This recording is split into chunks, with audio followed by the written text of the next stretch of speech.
South America checking in.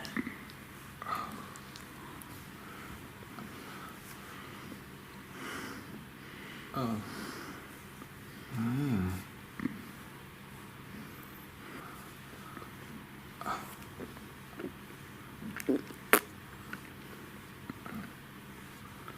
Yes, normally all the sessions are recorded and will be uploaded and emailed out after they are uploaded.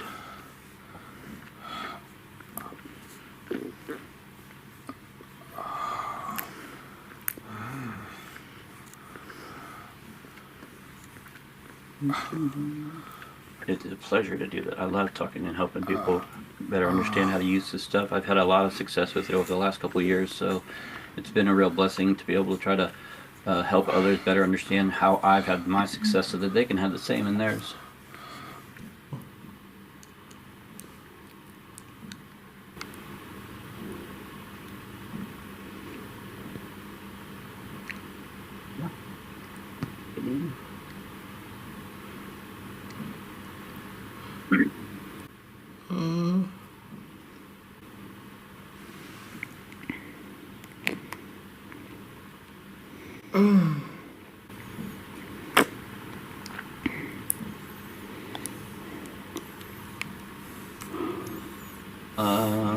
Hmm. 15-year morphine addiction in 6 months was a pretty big success. But the other 15 points where we've addressed people's serious conditions, varying stages of cancers and things all over the board. You know, like there's every time you address and help someone, it's going to be a benefit. And normally, like when that process happens, like that's the biggest part of all this is that people realize and understand how you can take a system like this and set it up in your own home and start to feel better as you track and monitor the results of using it. Hello, Pittsburgh and Tennessee. Thank you guys for joining in. PC, welcome to the club tonight.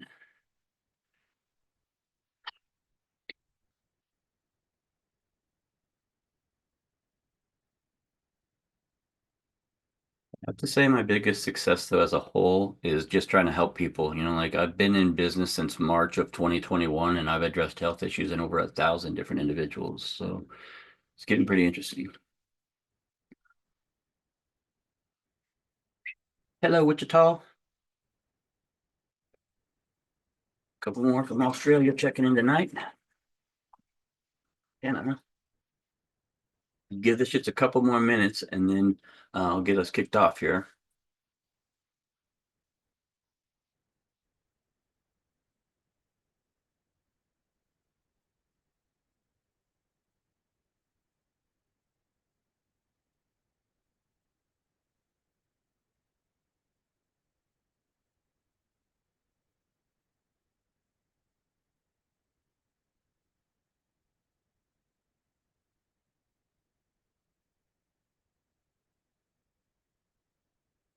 Oh, Terry, it's gonna be a good time.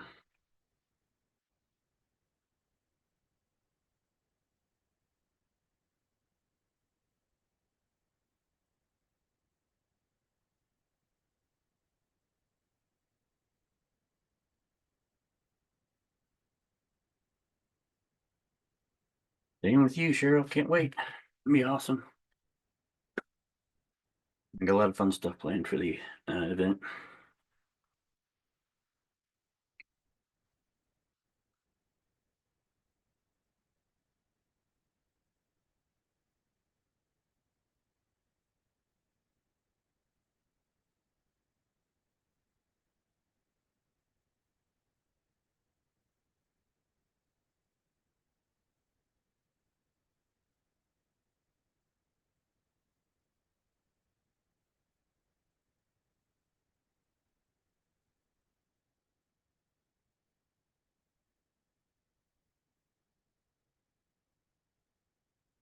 All right. Hello, everyone, and welcome to another Spooky2 tutorial. Tonight, we are going to be talking about how to use Spooky2 to help treat your pets.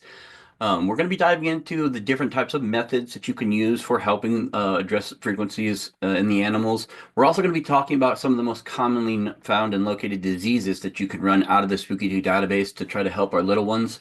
as well as how to connect everything up on the Spooky2 side from the accessory side, and really how to operate them, because there are some little bits of caution that I'm going to kind of touch about, obviously, when we're dealing with animals, because they are so much smaller and more delicate than us. There are specific things that are going to need to be adjusted and talked about, and that's what I'm hoping to do with you guys this evening.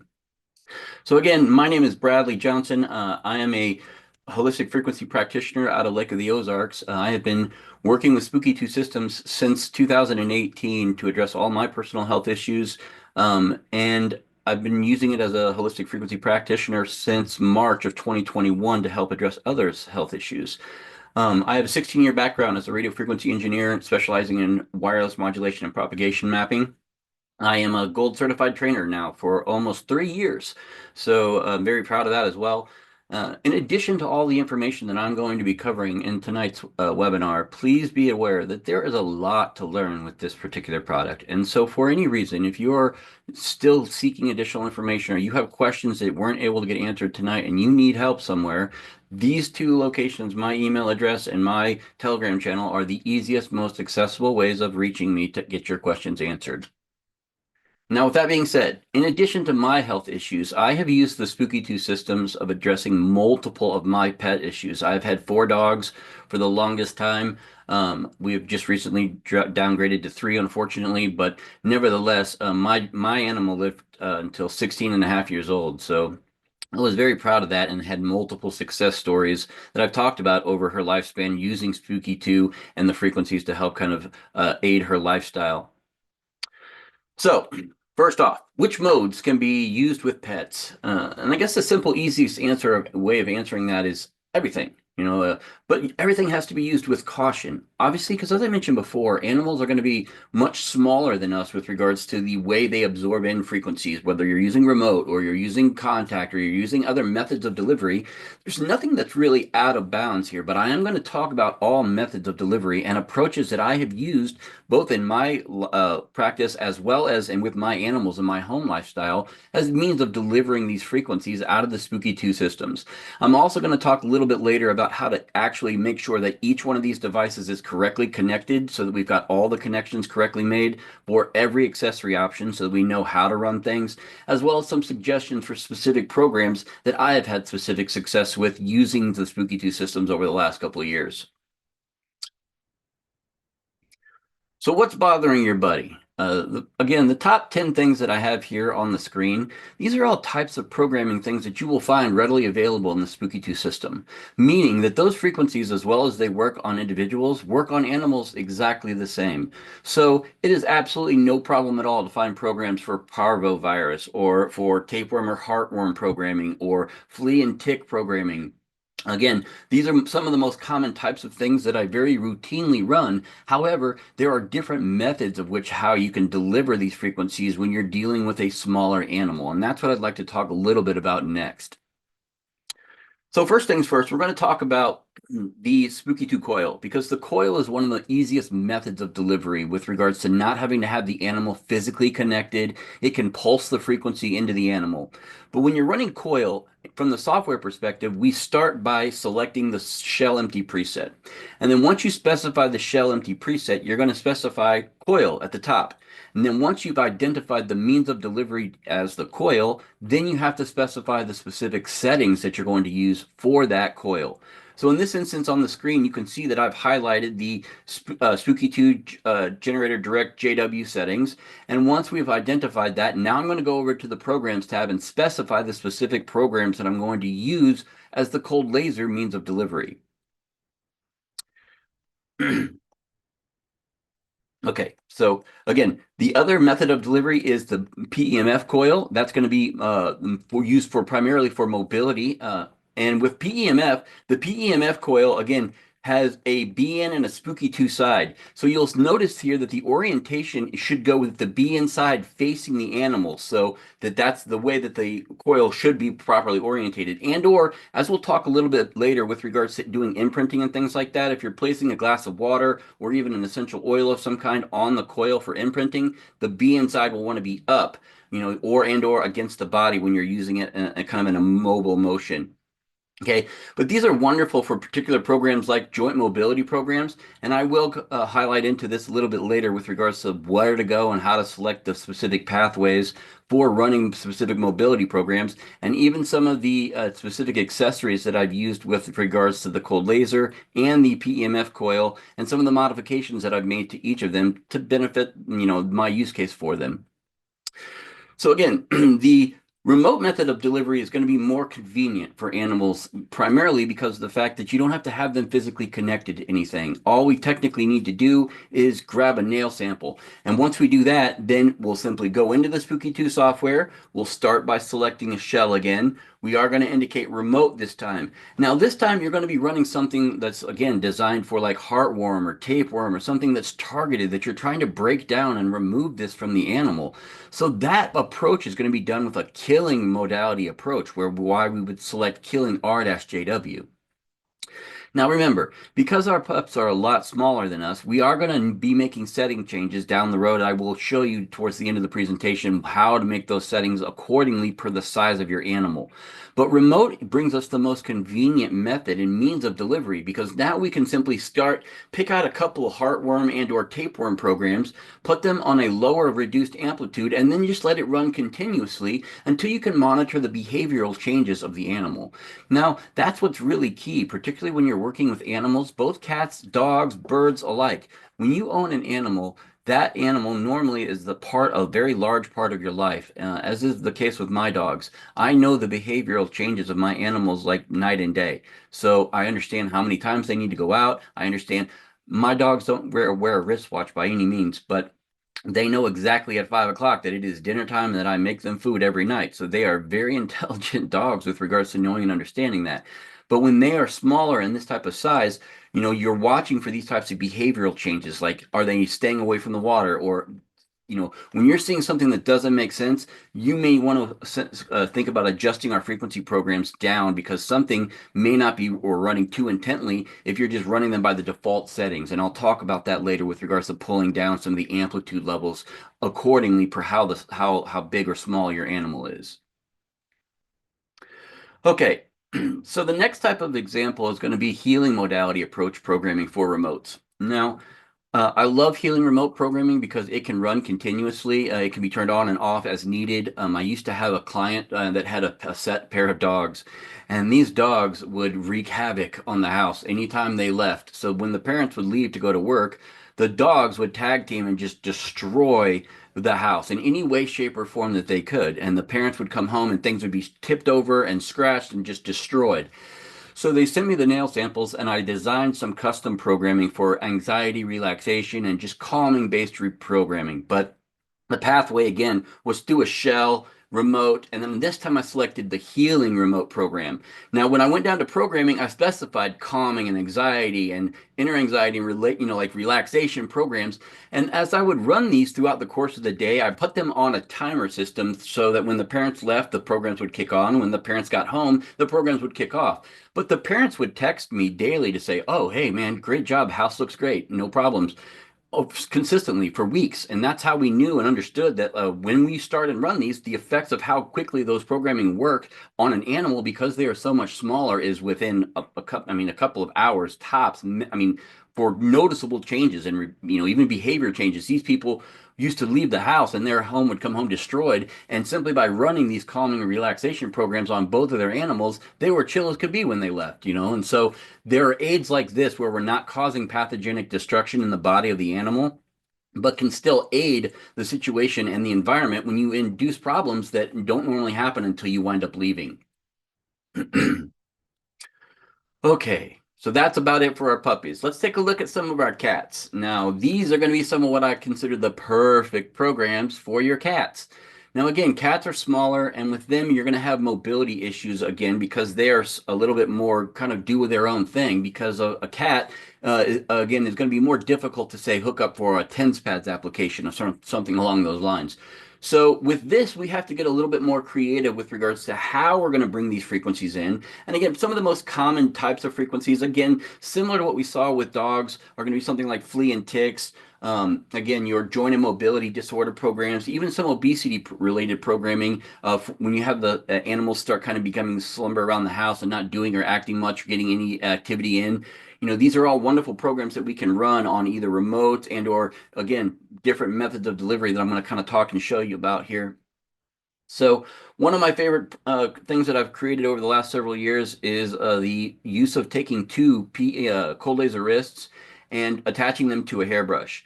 And in doing so, all it does is allow me to use the cold laser wrist hands-free. So I don't have to actually have it strapped down to the animal or anything like that. But this is ideal because now I can go from having five milliwatt lasers, having 10 milliwatt, 5 milliwatt lasers, giving me 50 milliwatt output, and I can just kind of wand and pet this over a hip or joint, any type of, without having to be physically connected. It makes it accessible and easier for me to deliver those frequencies. You'll also see that obviously because I'm connected to the same generator, and that generator is running a cold laser program on my red out 1 and my blue out 2. I'm simply not using any boost because you don't use a booster with the cold laser, but I'm hooking them both directly up to red 1 and blue out 2, as you see here on the screen. Okay, now in the software, how we would go about selecting and running this for cold laser, again, is through our shell pathway. So when you're from the preset screen, you'll select shell. You are going to specify cold laser at the very bottom.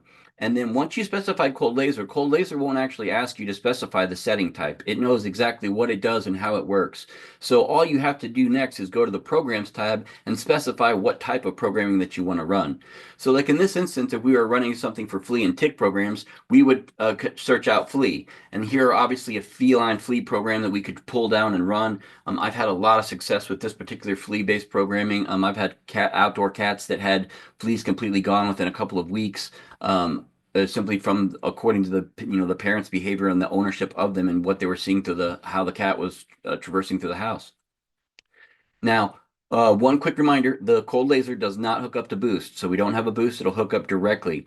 One other thing too is one thing that I've noticed in the Spooky2 system is I was searching for a program for a medication that I very commonly use for my animal. Both cats and dogs use it alike, but it's a medication called Frontline.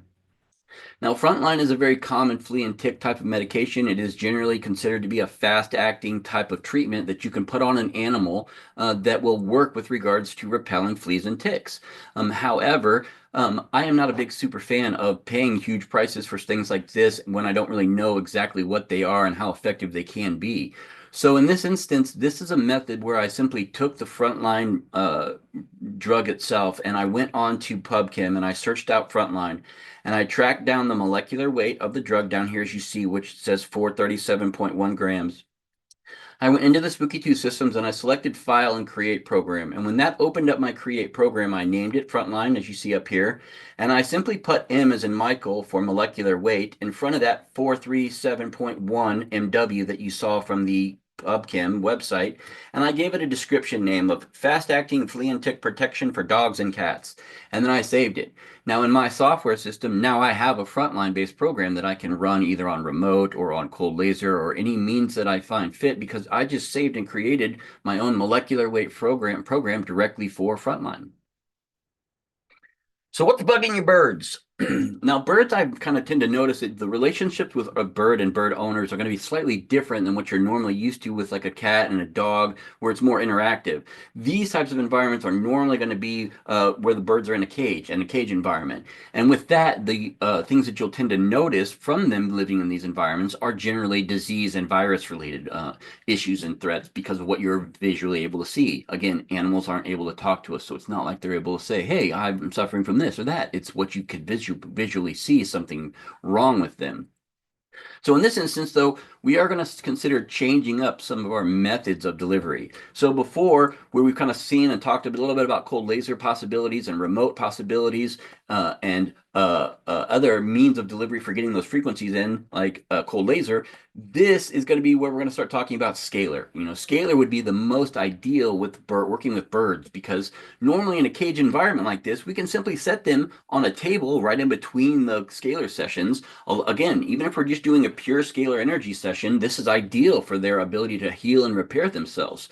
Same thing, if you'd like to add in frequencies and things like that, I will be talking about this a little bit later with regards to just how to cover some of the other things to do to try to help your birds. But with regards to the methods of delivery, scalar is going to be your most ideal pathway for working with birds.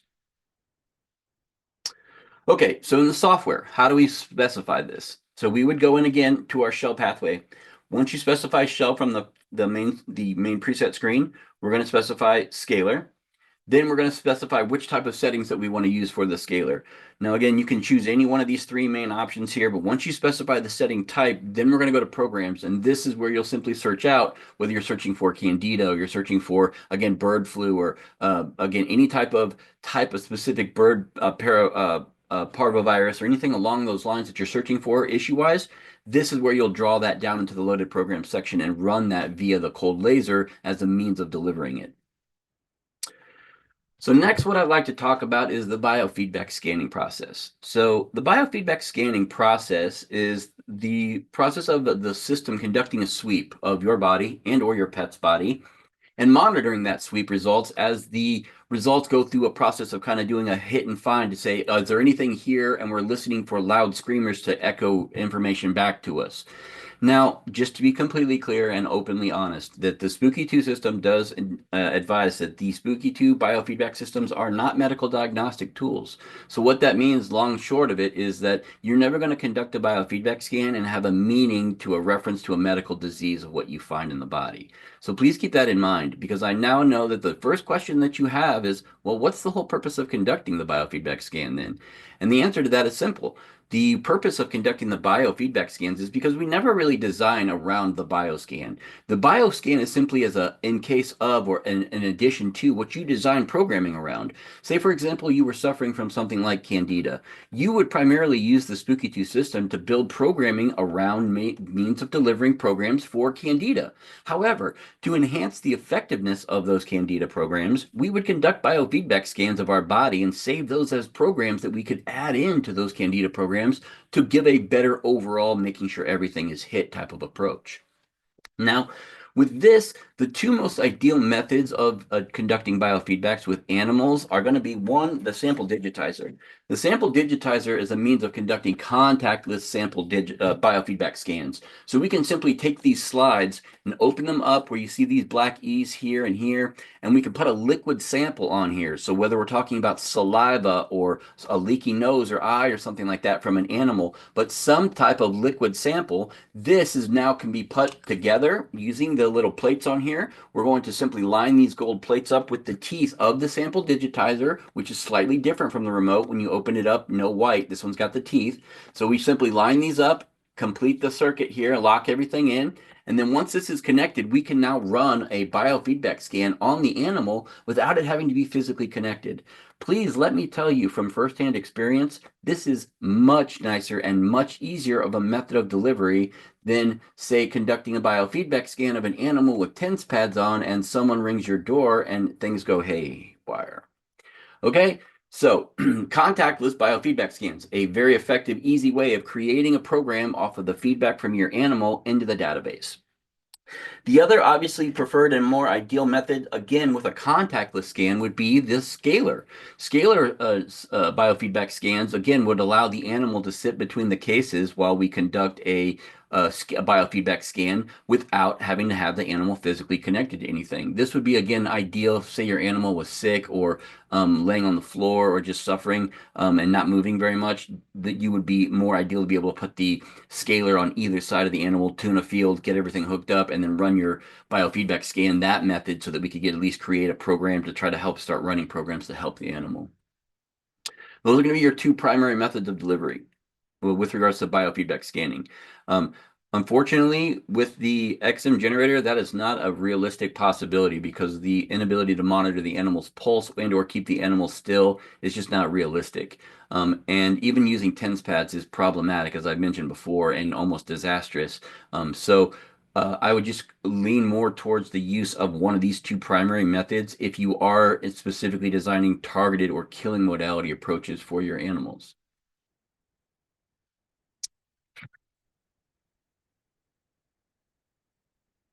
Okay, so now we are going to start talking about the different ways of connecting the accessories to treating your pets.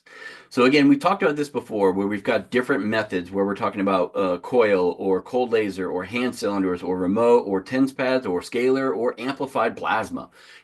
All of them are going to have different methods of delivery. And this is what's critically important with regards to how to hook everything up correctly to make sure that we're not providing too much power or too much delivery of those frequencies to our animals.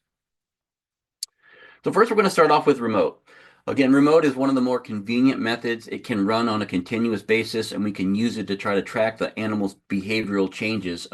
Again, healing modalities, killing modalities, both can be ran with healing remote or killing remotes, either or. Remotes, however, will require the booster. You can't actually hook the remote up to any generator without it. So when you're hooking up the remote's going to connect into that lower BN port down here that you see, this BN port right here. And once you have that connection, then they will connect to the red out 1 and the blue out 2 ports as you see here on the generator. Now, once we have this physically connected, that's the hard part. Now we simply need to clip one of the dog's nails and simply place that into the remote sample, and then we're ready to design remote programming that we looked at before. With contact is kind of a double-edged sword. It can be very beneficial, but it can also be very problematic. As I've kind of given you my story as to what happens when you hook a dog up to TENS pads and someone knocks or rings at the door, it is very problematic. However, take a case point of your situation specifically. Let's assume that you have an animal like something like Sid here on the screen. This is a big, heavy dog, probably not going to be doing too much movement or anything like that. So biofeedback scanning with TENS pads might actually be a possibility if we needed or wanted to use that as a method of delivery. But again, it's going to vary from animal to animal and the behaviors of those animals. So just again, if you're not confident about it with regards to means of delivery, use TENS pads or hand cylinders because hand cylinders don't have to stick to the body, but we can still deliver them and or they can be tucked in underneath them and still deliver those frequencies into them. Okay. All right, guys. Next is the PEMF coil. The PEMF coil is, again, going to be a pulsed EMF field. It's designed for a gentle, easy entrainment type of delivery of these frequencies. Again, most ideal for again, simply placing the frequencies where they need to go. So joints, hips, most ideal for issues like arthritis and things along those lines. Um, Again, you can connect the PEMF coil directly to the generator as you see here on the screen, or you can connect it directly with a boost as well. That's totally up to you as to how you use it, whether you want it boosted or you would like the connection directly. Normally, when I am working with an animal, I prefer to connect directly to the generator, simply because of the fact that I don't want to use amplified means, so I'll stay away from the boost when I'm working with animals. Okay, so the next is going to be the cold laser. The cold laser, again, is a very simple and easy, non-invasive method. It's very effective means of delivering frequencies into the body because we don't have to worry about them focusing in on absorption. They will bring the frequencies right into the bloodstream because of their ability to penetrate. Now, they won't have any prolonged recovery time, and you will have no additional medications necessary for this. And there are tons of studies that back the effectiveness of cold laser. But one thing to remember with cold laser, you will never connect the cold laser to a booster. So they will always connect directly. Okay, so whether you're using the cold laser twin or you're using the cold laser wrist, make sure that you're connecting it directly to red out 1. Okay, so this is Mary, and again, in this particular application, you see here, I actually have a flashlight that I hollowed out, and I actually just put one of the 2 cold laser twins into the end of this so that I could use it as a pin application, and then connected them directly to my generator and helped run a cyst-based application using the 2 7 milliwatt 650 nanometer lasers for the twin. Again, these are just kind of add-on mods that I've done to make it more convenient as a means of delivering the frequencies to my animal. again, same thing with the wrist. Judge your animal accordingly. As you can see here, the wrist is strapped around the animal, and if the animal isn't moving or not having any, spastic actions, no problem.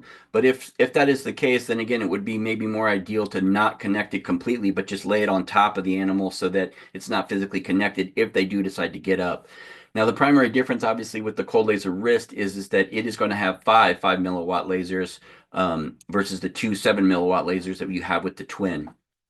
Again, please remember that the cold laser can be potentially harmful, so please do not use that if you are pregnant, and please stay away from the eyes. Obviously, with the little ones, they're not going to, primarily be wearing shades, but please keep those cold lasers away from their eyes because they can burn. All right, now I'm going to share my software real quick and kind of show you those applications for those. Okay, so again, this is my cold laser wrist. And again, I run the cold laser wrist via the preset screen. So I selected shell and I specified cold laser. And then when I went to programming, I simply pulled down programs for joint mobility and arthritis. Okay, and then doing so, I went to control and overwrote my generator. Now, stop share. Now you can see here, this is the cold laser wrist. So when I run this guy with the wrist hooked up to my hairbrush, when I start them, boom, and they load both waveforms, they will send the frequencies to the cold laser wrist on both outputs. So as soon as the waveforms load and these things populate up, I'll show you exactly how this thing works. They're both loaded directly up to my generator, my Gen X Pro. So as you see here, both are on, both are running. And again, I can simply wand this over the application of an animal, whether we're doing mobility or arthritis related programming. This is a very, very good and effective treatment that is good means of delivering multiple frequencies in and taking advantage of both outputs, the red out 1 and the blue out 2. And again, same thing that I talked about earlier with the hollowed out flashlight. All this is just a little hollowed out flashlight with the light at the end of it.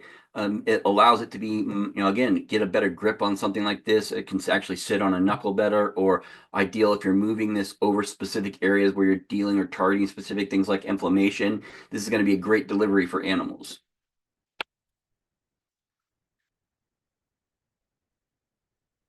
All right.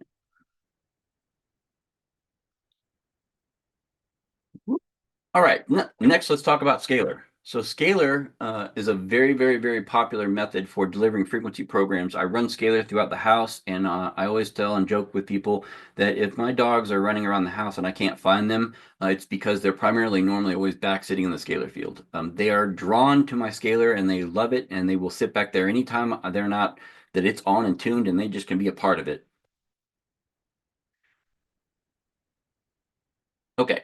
So again, with scalar, we have a couple different methods for how we can introduce this to the animals. The easiest is going to be obviously with pure scalar energy. And with pure scalar energy, we don't have to worry about tuning or tuning in any frequencies or rifing or anything like that. All we have to do is plug this thing in, connect the link cable from transmitter to receiver, and tune it. And then once we tune it, we check the link light on the other side to make sure that we've got a field created, and that's it.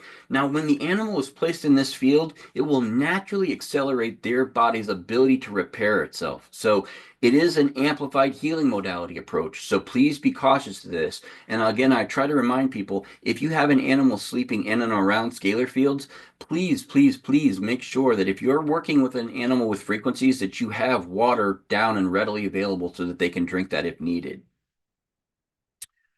Okay, obviously our next method of scalar is going to be rifing frequencies. Now this is obviously where we can add programs into the memory of the Gen X Pro and then pipe frequencies specifically in as needed for the animal. Again, whether you're doing behavioral programs or specific virus related programming, all can be achieved whether you're doing it contactless without the software or with the software. You can run them either way with scalar. So again, the convenience of something like the Gen X Pro is simply due to the fact that it's going to allow you the ability to save frequency programs into the memory without needing the software. All right, a third method that we're going to primarily focus on is going to be our moleculars. Now, again, this is where we're going to be able to take medications, things like essential oils, or again, prescription drugs like Fenbin, a wonderful animal medication, and be able to introduce that onto the coil of the receiver of the Spooky2 scalar, then this will draw the effects of the medications in to the scalar field, allowing the animal to benefit from the effects of that drug without that risk of overdose or the risk of side effect. So a very, very, very effective tool. I've again used scalar on multiple of my pets and animals. Again, when my little one, my miniature pinscher Mary, when she first had her very first seizure, I was actually down here doing a Zoom call, and my mom came running down the stairs with my little dog, and she was having a seizure and convulsing. So I ended the call real quick, and fortunately, I was downstairs and had my scaler set up right there. And I simply knelt her down in the field, and within 5 seconds of kneeling down in that field, immediately her body went calm and she stopped convulsing and stopped shaking and pulsing. And it was very satisfying to put her into that calming state. And again, that was kind of primary, one of the main reasons that I attributed the fact that she did wind up living 16 and a half years. So very proud for a little miniature pinscher.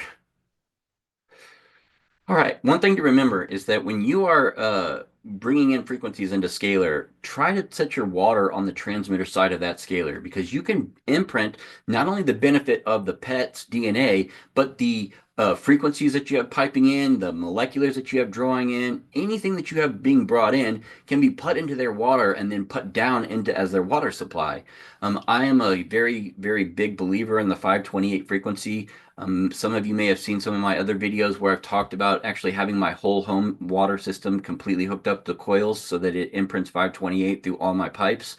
My dogs drink 528 water, and they have for years now. So the whole house, again, is imprinted with it. But when you're using it on scalar or anything like that, don't not take advantage of that transmitter side. Set your waters up on that transmitter case and let it imprint the effectiveness of your scalar sessions and or any medications and or anything else that you're bringing in frequency wise into that water to benefit your dog when they drink that. All right, next is going to be plasma. Now, again, plasma is the same with regards to amplified method of delivery, but now this is where we have to take some real cautions, not only with regards to how strong and how effective these are, but not only the fact when you're running these, but on yourself, but with animals alike, they are so much smaller that they will take in the effects of these both from the near field and that far field perspective way, way, way faster. So you have to make sure that you're either reducing down your time or you're reducing down the amplitude and the strength, and you're just really keeping a keen eye on the animal because of the fact that the changes with plasma happen drastically faster than what you are used to seeing on remote or with contact or any other non-amplified method of delivery. Okay, so now I need to take a minute and let's touch base on the Spooky2 settings. And the one real general, easy, simple, and understanding rule is we need to turn this stuff down. Now again, this is generally the case when you're working with obviously pets, children, or even individuals who are more sensitive to frequencies. You need to make setting adjustments to turn the strength or the amplitude down so that we're not overbearing the body. So first things first, we're going to take a look at something like the cold laser. You know, the cold laser is going to default to something like 20 volts out one and out two, and we'll run a square wave. So for an animal, you need to take into account how big or small the animal is. If you're dealing with a toy or tot size animal, then this amplitude needs to come down to super low single digits, like 3, 4, 5 tops, you know. Bring that down accordingly per their size. Now, obviously, if you're running this on like a 60 or an 80 pound, you know, Doberman or something like that, it's fine. You can leave it at 20, no big deal, but you adjust down accordingly. Obviously, if you've got like a little 10-pound dog or a 5 or 15 or 22-pound dog, adjust down from 20 accordingly. All you have to do is adjust out one and out two, and then make sure that you overwrite your generator to specify those changes. So the other thing that I want to remind you though is that if you've already started running a program and you've started noticing behavioral changes and now we want to stop and turn this down, make sure that you go to the control tab first and stop the program there first. And then once you do that, then go make your setting changes. And then once that's completed, then go back to control and re-overwrite your generator to have the system show you those changes have been made. All right, guys, again, thank you so much. I'm going to open this up to questions now so that we can start getting into the Q&A. The 5% discount code is going to be 0227, and my name, Brad. And again, if you do need to get a hold of me for any reasons or would like additional help with learning and understanding the Spooky2 systems, I have my email address down here. I've got my Telegram down here, and this is my website down here. You are more than welcome to reach out with any specific questions that you may have. But let's jump into this and see if we can help answer some questions. It says, will you go over the programming on the Gen X Pro? So let's take a look at that. So if I share my software, share software. Okay, if I pick out a program on the Gen X Pro for something like what you see on the screen for, say, mobility and arthritis, right? A relatively short runtime program, only 27 minutes. But how I would set this up is, again, from home, I'm going to specify cold laser. I'm going to then go to programs and bring down those programs that I want. Like in this instance, I brought down joint mobility and arthritis. Now, once I go to control and I had that actually overwrote on the generator, as you see above here, it says it's cold laser. It has my frequency programs and it has my programs loaded here. If you're going to be loading these into the Gen X Pro memory, you simply have to click Load GX and wait for the memory to pop up. Now, when it loads, simply double click and save that into the memory of the Gen X Pro, and then save in the upper right hand corner. And once it's saved, then you can exit out and you'll then be able to see and access those programs the moment that you disconnect the Gen X Pro from the Spooky2 software, if you would like to run without the Spooky2 software.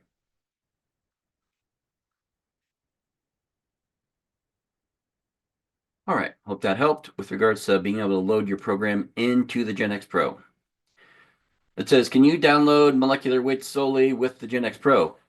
You have to load the molecular weights into the database as a program first. And then once you have them saved as a program, yes, you can save them or multiple programs as like your medications list or anything like that as a position in the Gen X Pro memory.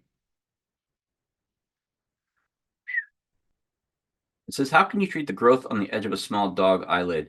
So that would most ideally be with the PEMF coil and or remote methods of delivery. Simply because of the sensitivity of the eyes and the cold laser, you don't want to get too near to there using the cold laser. So something along those lines, I would, again, be sensitive with your amplification, but something where you could pulse the frequencies and hit both eyelids or everything kind of in that area would be most ideal as a method of delivery for an animal suffering from an eye issue. How about a 1,000-pound horse? Scalar all day. Lots of clients have actually had a success. Same thing with cows. I actually have a client that I've helped work with multiple years that she has a horse farm set up down in Florida. And anytime she has an issue with a horse, she simply brings them up to an isolated stable, and we have scalar on either side of the stable, and then we can run specific dedicated programming into a Gen X Pro memory to help that horse with a specific issue or ailment. But again, scalar amplified delivery, when you're talking about the opposite end of the scale where the animals go larger, we need amplified methods of delivery. Any recommendations for an oral growth? There are tons of programs. And again, if you're cancerous, the only thing that I would encourage is to make sure that we're staying away from the cold laser if you believe that to be cancerous. Don't use the cold laser if you believe something to be cancerous, because the cold laser has a tendency to increase blood flow. And if that tumor or artery or issue is growth is laying on a vein or artery line, you will increase its size with cold laser. So again, plasma application would be suitable for this. Again, you can also run remote applications would be most ideal for anything type of growth, but specific programming, that's always going to vary. And from my point with regards to making programming suggestions, that would be like trying to play darts. You know, I may hit it, I may not hit it, but until you honestly know what you're up against, then you can narrow down the right programming as to how to go about addressing it.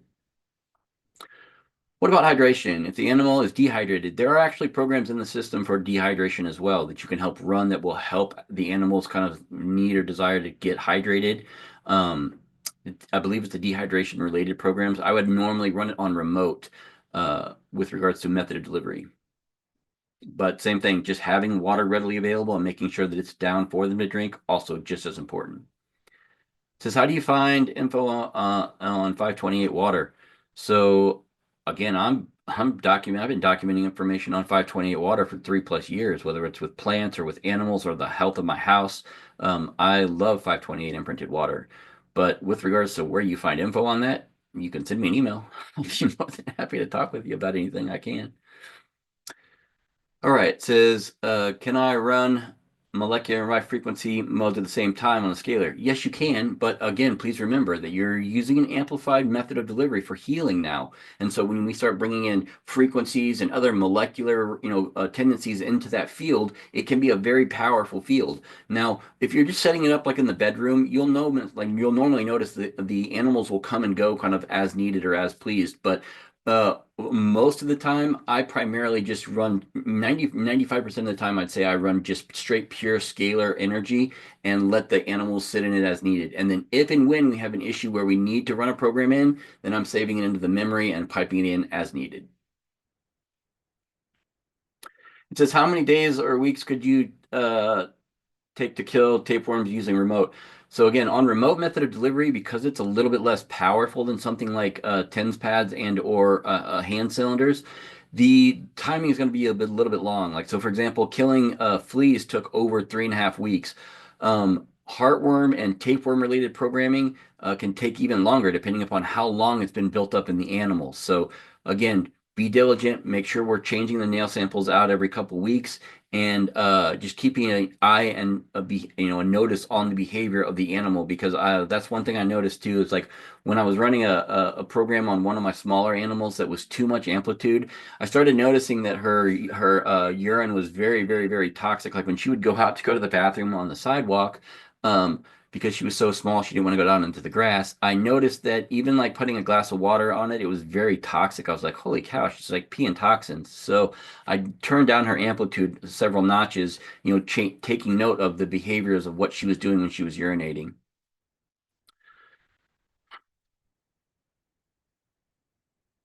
I have a cat that sneezes a lot of nasal discharge. Any suggestions?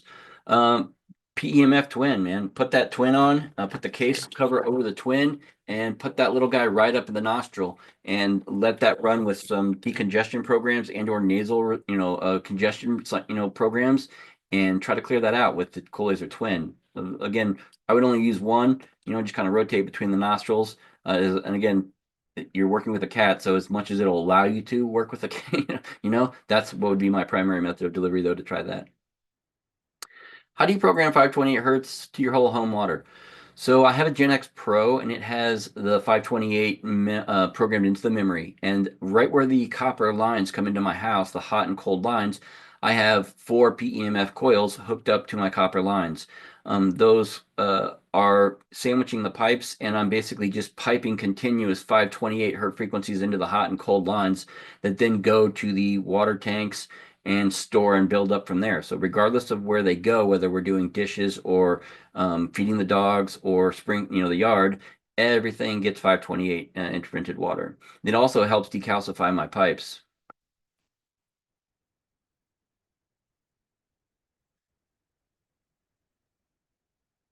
Are there frequency settings for cancer in animals, specifically cats? Well, again, we have cancer frequencies in the database, and we know this. And really, the main thing with regards to the cats is adjusting down the amplitude for that cat so that we're not overdoing it. Whether you're doing the method of delivery on remote or you're using methods of delivery like contact, you need to adjust down because the cat is going to be so much smaller. You don't want to overdo the die off when you're targeting cancer cells in a cat too quickly.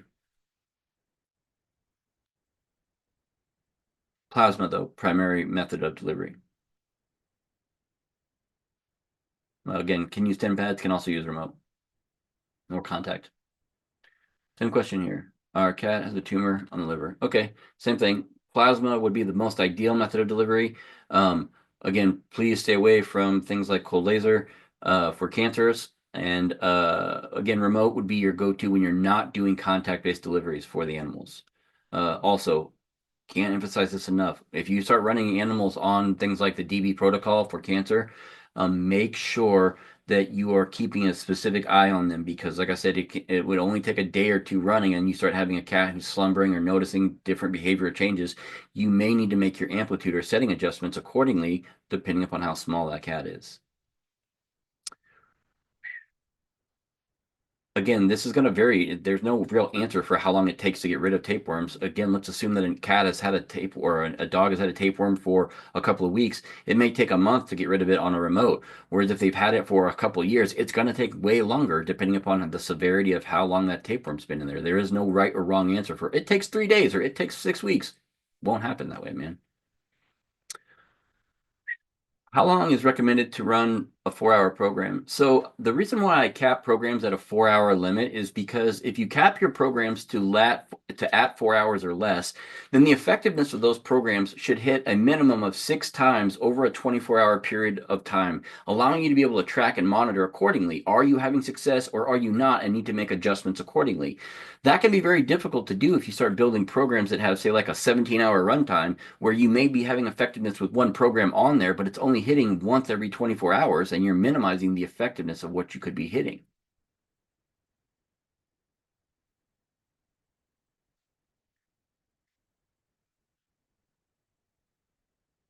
Okay, so again, any type of dog issues against 31 weighs of 31 kilograms. Again, adjust down the amplitude accordingly per however big or small the dog is.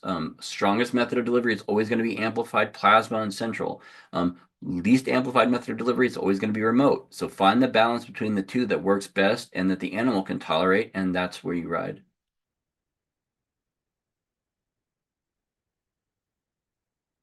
Large dogs who have joint issues, I really am a big fan of running the cold laser. The cold laser with joint and mobility issues, I have seen some pretty amazing success stories, man. I had an animal once that I was working with that when I first met the animal, they had a collar or like a leash on that when the animal would, the only real way the animal could walk is if the human was like right next to it and holding and supporting it up as it walked. And I almost felt like this was, almost inhumane because I was like, man, I hope this dog's not suffering. And so I ran 2 sessions on her with cold laser for joint and mobility related programming. And on the third session, when they drove over to my house and they opened the car door, she actually jumped out of the car. So the programming definitely has tremendous effects that you can see changes within just a couple of sessions of doing these types of programming. But larger dogs, arthritis related issues, joint related issues, mobility related issues, wonderful for PEMF, wonderful for cold laser. Again, whatever method works best for you and the animal, so be it.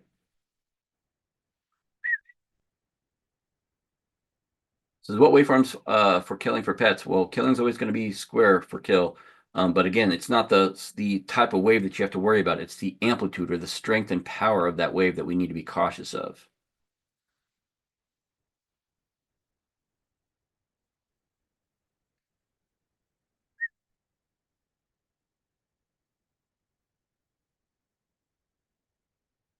Okay, do you recommend running terrain first or ongoing? So I would encourage you to do it first, and particularly with an animal. Let's share this real quick. Share software.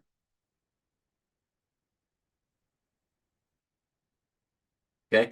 With the terrain protocol, again, I would encourage you to start that first. So we would start home and we were going to specify detox and terrain protocol and then remote. Now, again, with an animal, we are going to be going low power. So specify the power accordingly per how small your animal is. If you're talking about a very, very, very tiny animal, then you need to be down in the quarter volt, half volt, single volt ranges. Whereas if your dog is, 15 to 20, 30 pounds, the 2.5 volts should be fine. And if they're larger than that, then the normal terrain protocol that runs at 5 volts will be sufficient. But terrain should run first to make sure that we don't run into issues or bottlenecks as we progress with the animal. But then once you complete the terrain, I also encourage you to stand up a parallel detox of some kind, whether that be terrain or another method, as you move into killing modality approaches to help keep everything balanced.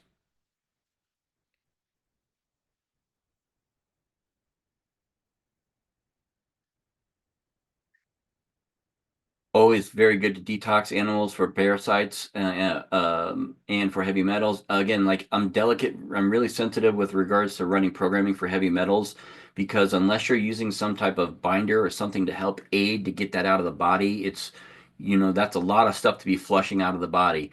And unfortunately, unlike an animal's not going to be able to come to you and be like, hey, Dad, man, you got this up too high. So you really, really, really have to watch those behavioral changes. When they start acting not like themselves, we've got to make adjustments, whether that be with programming or setting changes, but something's off.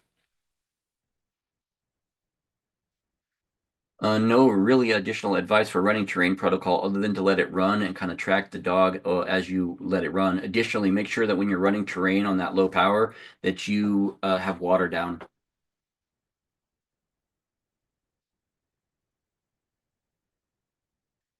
Small lumps under the skin or the lower back, hip areas on a small 17-pound dog. Again, you can use remote, but again, like the PEMF is going to be a better delivery of this. So you can use the PEMF coil, but when you're not running the PEMF coil, as you build your programming sets for this, whether you're focusing on lower back or you're focusing on the actual lump of whatever this potentially is, uh, run the PEMF coil session and then transition over to remote. So don't just underutilize your generator. You run the session, however long, half hour, 40 minutes, and then we disconnect and we run remote until we come back to run that next PEMF session on the animal again. Okay, treating mast cell on dogs, again, like very, very delicate with mast cell simply because of the sensitivity the animal is normally going to be. You're going to have to really pay attention to your settings. As is the case normally with individuals working with mast cell issues. They are very, very, very, very, very sensitive, even on remote-based applications. So you need to take caution as to doing that. And again, something like a cancer or a wart, again, there are protocols in the system for that, but best method is going to be something along the lines of PEMF coil if you can.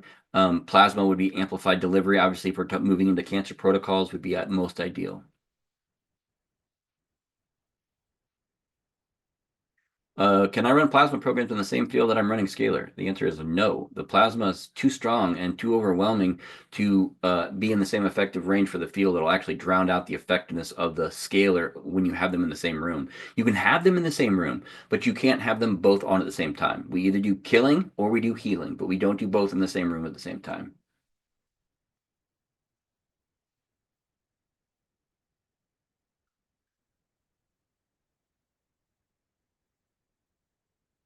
Okay, so any suggestions for a dog with low platelet count within a large spleen? So yeah, actually, I would run specific remote-based programming to help regulate circulation, regulate and normalize white blood cell, red blood cell, and oxygenation of the blood. Would be my kind of go-to for balancing the platelet counts, irregularities that the animal's currently having. And then again, you have tons of programming that can help focus on specific areas of the spleen. PEMF coil would definitely be your best method of delivery for something like that.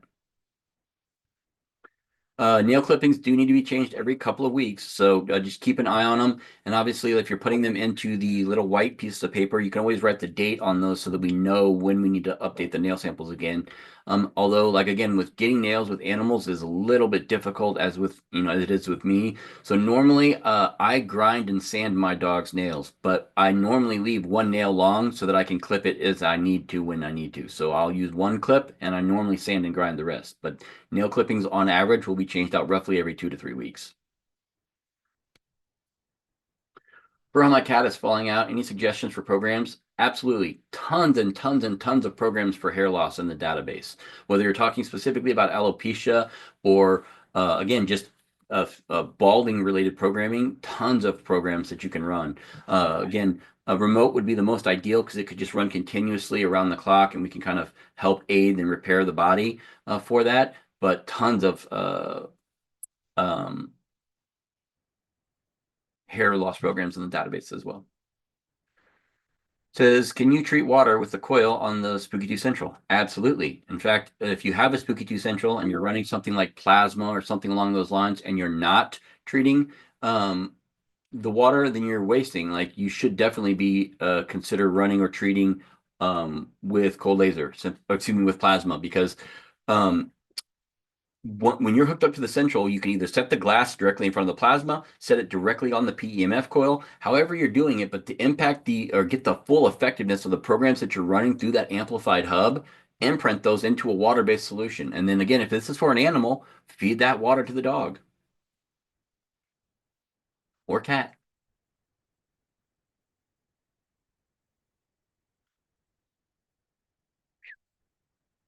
What I was talking about wasn't toxic urine with a cat. It was with a dog. I had one of our animals actually that we just lost was a silky or a Yorkie terrier. So she was very tiny, but had a really, rough attitude, and defective, personality about, very defensive for herself. Um, but when she would go to the bathroom, I would notice that like, when it would rain, like the rain wouldn't just wash it off the sidewalk. It was very like toxic, very odory, like the other dogs would smell it like, what is this, And so that was my indication that I had too high a killing modalities happening and I had to reduce her amplitude down because I was causing too much die off that it was impacting the toxicity of her urine. So it's going to put hand rods under my cat. He has a brain tumor and can't move off of them. You can, but again, please be delicate. Remember that hand cylinder is going to be roughly 10 to 15 times stronger of a method of delivery. So make sure you're bringing down amplitude, and we're just having a little bit of caution as you run those sessions for them.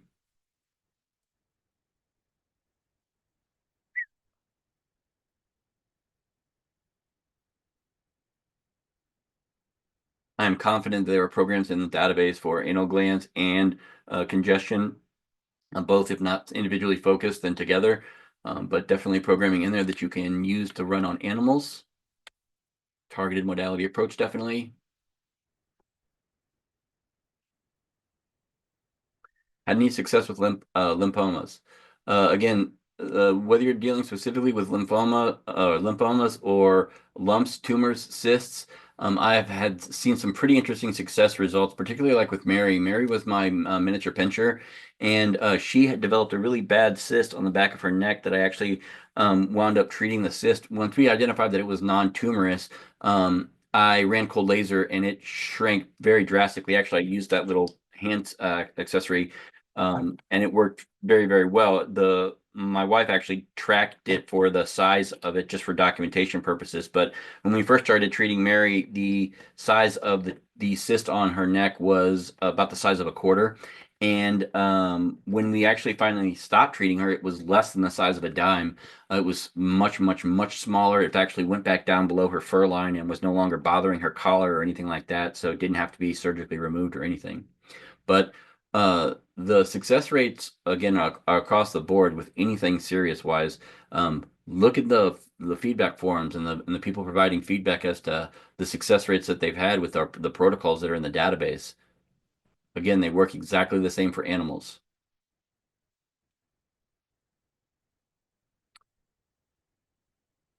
Okay, so this is asking for suggestions of success with helping fix an eye issue of a dog's eye that's getting discolored. So again, there are lots of programming in the database, but we need to try to narrow down the right type of programming to try to help that. But once you do that, whether you're doing eyesight improvement or you identify specifically what type of issue that's causing the discoloration in the eye, the method of delivery was still best method, but would definitely be the PEMF coil because it can pulse. You can actually hit both eyes or anything deep enough that you need to try to help address the issue. If you're using a Gen X Pro remotely to treat a horse, you should definitely be running it at 20 volts, simply because that's, again, the animal's going to be so much larger. You would need to keep up the amplitude just to kind of keep up with the mass and weight of the animal if you're not running like plasma or scalar as amplified means of delivery. Says, is it recommended to give your pet a break on frequency? Absolutely. If you start noticing again that the pet is developing things like frequency fatigue, or they're getting a little bit more tired than normal, or they're not acting like themselves, back down that amplitude and or take a break. Keep eye and try to keep track of what you're noticing. But it's again, it will it's never going to harm you to kind of make adjustments accordingly and then document what you did and the responses that you saw, because that's how you'll track the best success rates.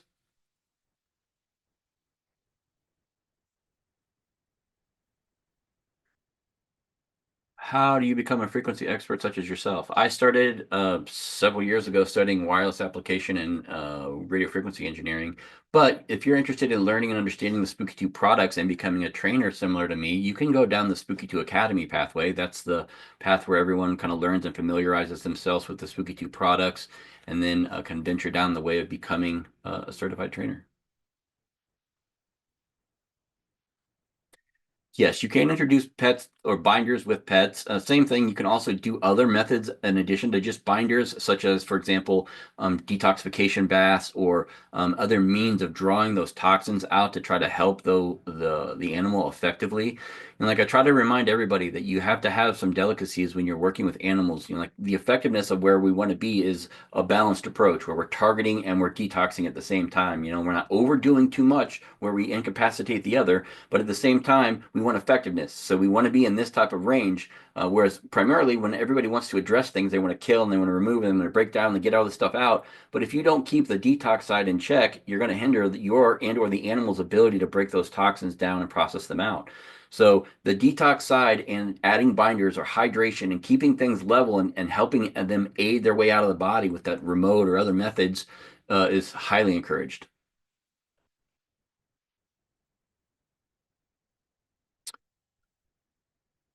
Did you say you start programs on control? No, all my friend. All programs start on the presets tab. You have to define what settings you're running before you ever go to programs.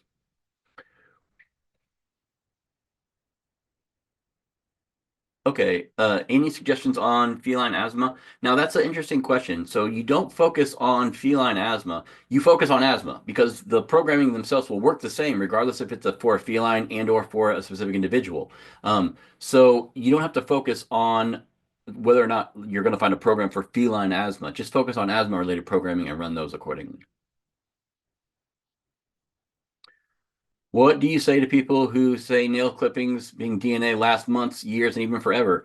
I say that the people that are paying me as clients will say bullshit because when they notice the effectiveness of the frequency programs not working, trust me, I hear about it. I've documented this for 4 years now. I am very comfortable and very familiar with the rates and the effectiveness of when frequencies stop being effective.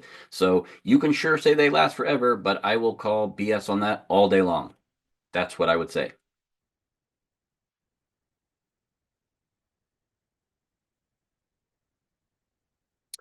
How would you treat epilepsy on a German Shepherd dog? Again, epilepsy programs, we know how to go in and specify the specific programs that we're looking for. And I'm sure that there are tons of programming, requests like this. So how do you treat that or how do you treat that? But there are programs in there for epilepsy. So again, the only real question you have is the behavioral changes of your shepherd. Is this a con dog? Is he, what type of behavior does he have? That should help you identify your method of delivery for running those epilepsy programs. How do you monitor pets at night during terrain protocol? You don't. You'll normally, like, again, they're going to rest and do their normal behaviors. But if you start noticing that the animal is like sleeping more during the course of the day, or not as active, or not going out, or no going, not eating as much, or same routines as per normal, or again, you try playing with it, or giving a treat or something like that, and that you get no response. These are all types of behavioral changes that you would kind of notice. Okay, something's going on. Maybe I should make some setting changes down.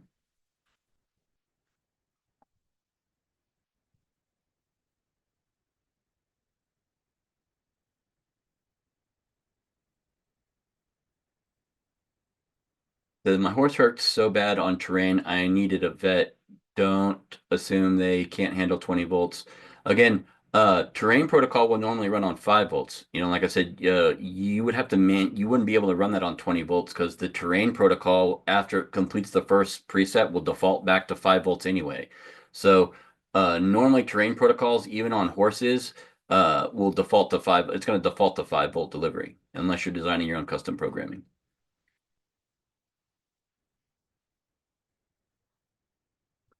Okay, with regards to imprinting of stickers, normally with regards to how long I keep them on until they stop being sticky. And once they lose their stickiness or effectiveness, then I simply get rid of them and or replace them.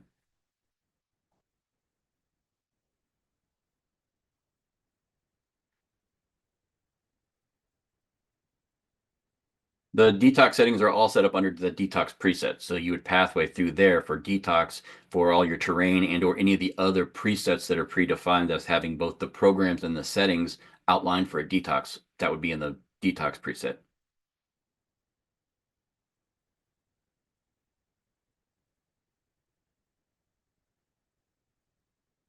Again, definitely take note of those behavioral changes. If you've got a 75-pound dog and you're running plasma sessions and you're noticing things like the activeness or the behavioral of changes of where they used to go out, they used to be more playful, they used to be more interactive than that, then adjust, come down, or start reducing back the amount of time that they're running those plasma sessions. You may be overdoing it for the dog. And again, as I mentioned, they're not going to be able to tell you that you're running it too much.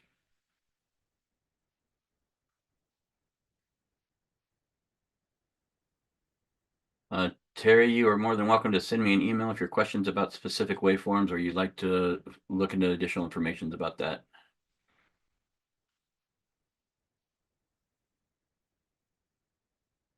Very simple. If you are registered to the email or to the class, normally they'll send you an email once it uploads within a day or so, and then you can go back and rewatch the recording that way.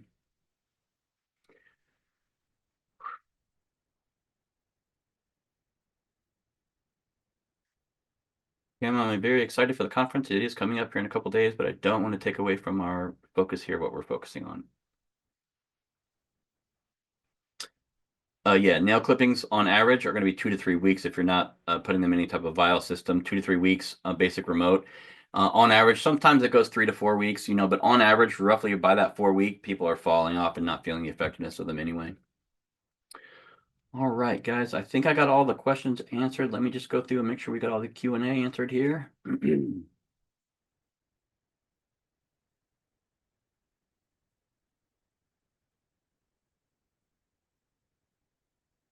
again, guys, I am trying my best to get through all these questions, but if for any reason I am unable to get to your question, please feel free to send me an email, and I will definitely make sure that I follow up with you guys. Again, email address is going to be bradjohnson319@gmail.com.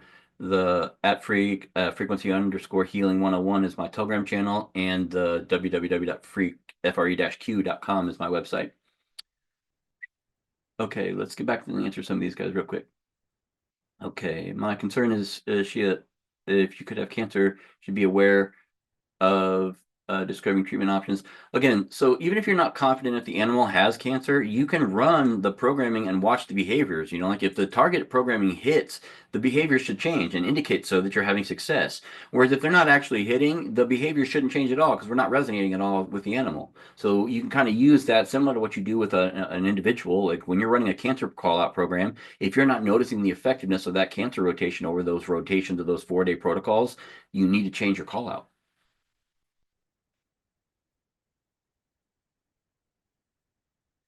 No, like the adjustments for lowering the amplitude is on the settings tab. The programs tab specifies just the programs. So the settings tab. Now, if you can't see the settings tab because you're in the normal mode, make sure you go up to utils and toggle advanced features so you can see all 7 tabs across the top, and then you'll be able to see the settings tab.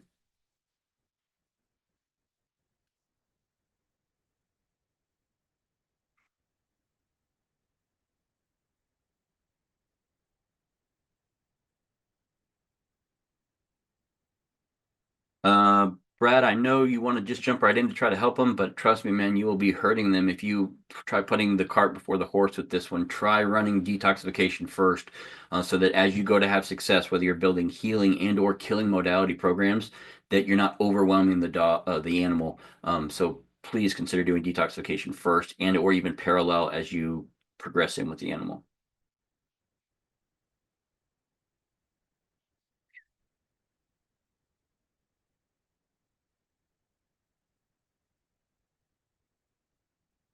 Says, how long can you run remote emulate for fenbendazole to treat worms?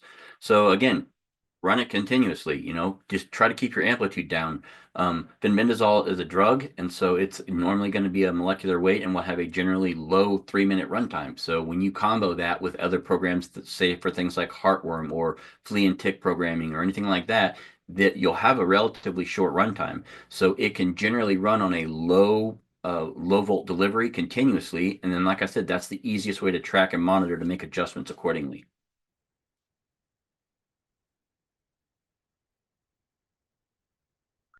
Okay, you're asking, are there any presets for pets using remotes, calming, sleeping? So those are just programming. Like, of course, they're programming for sleep and for calming and things like that. And we've got tons of those. In fact, there are over 60,000 plus frequencies in the database right now. But the presets are, again, going to have the settings and programming already predefined. So if you're going to be designing your own custom programming, then your pathway would definitely be with a shell. Hope that helps, Bill.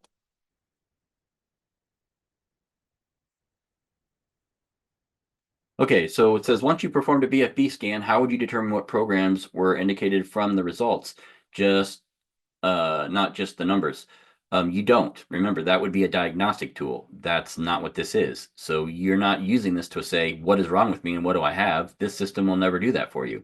It will run a sweep of the body. It will save that sweep as a custom program into the database. And then you build your programming around what you know is wrong with you. Case in point earlier was, again, if you have Candida, build programs around Candida, add in your biofeedback scans to enhance those Candida programming. Healing frequencies need to be downgraded as well, because if you're using high methods of delivery, you are still going to be causing resonance, even if you're not breaking down pathogens. Yeah, healing modalities need to be adjusted down as well. Amplitude can be adjusted anywhere for any system and any method of delivery, whether it's contact or remote or plasma, in the settings tab.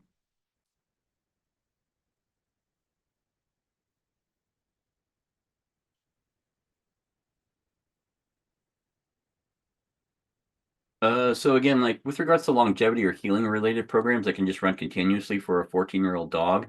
Again, I run like accelerated healing programs and like just rebuilding programs for everything from bone and joint. I try to focus on mobility focuses and circulation focuses on the older the animals get, just to try to help keep stuff natural. But with regards to a tooth removal, again, you can run programming specific on remote, to try to help aid that. I'm not sure if they're dealing with infections or anything along those lines, but also can do programming for those as well. Tons of options here.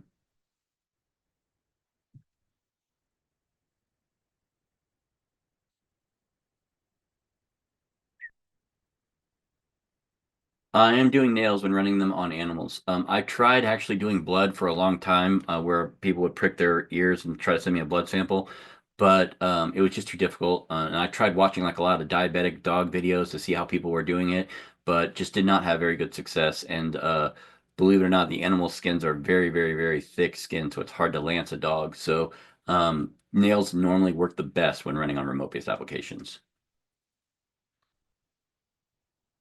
PEMF coil would be the best approach for an elderly cat with painful arthritis.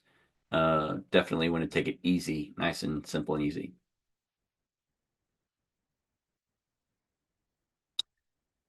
Because the reason, Bruce, that you need to change the nails out after every couple weeks is because not the remote is doing anything wrong, but the DNA in the nails no longer links back to the body after those couple weeks. You lose the effectiveness of it, which is why you need to swap those over. And normally, again, according to all the clients on my feedback, once you swap the nails over, they feel the effectiveness of the programs right just like that again.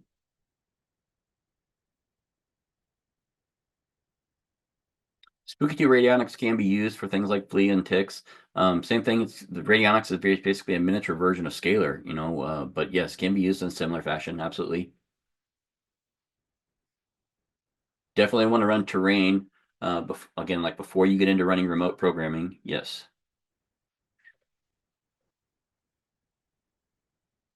Hope I got everybody's questions.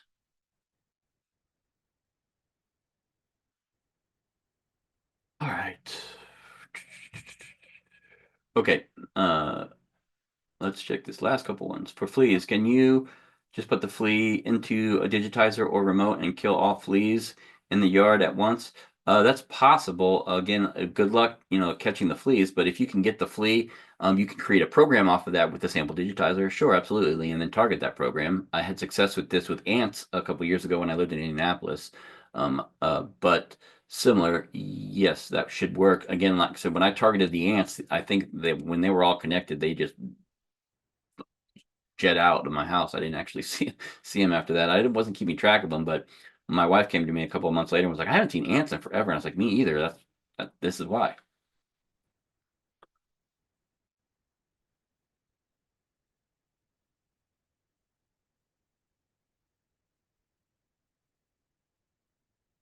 Okay. So got all those guys answered. Let's go back over here, make sure we got these guys answered. So for bleeding and stool, if chemistry results come back clean, what is the best DNA or SD when deciding treatments? So again, with sample digitizers, the easiest for animals for me is saliva. I just have the dogs collect saliva on the plates of the sample digitizers and run them that way. Whether I'm doing a fine resolution or just a normal bioscan depends on how much time I have on that system, to allow that scan to run.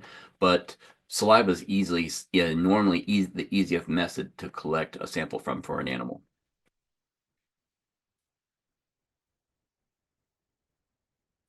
All right, everybody. Thank you so very much for all the questions and tuning in tonight. Again, if you guys have extra questions that I was not able to get around to, please feel free to shoot me an email. Again, Brad, discount code 0227 Brad is good for the next 30 days and is good for a 5% discount. Please feel free to take care of that as well. And again, I hope that you guys all take care of each other until we talk again, but please feel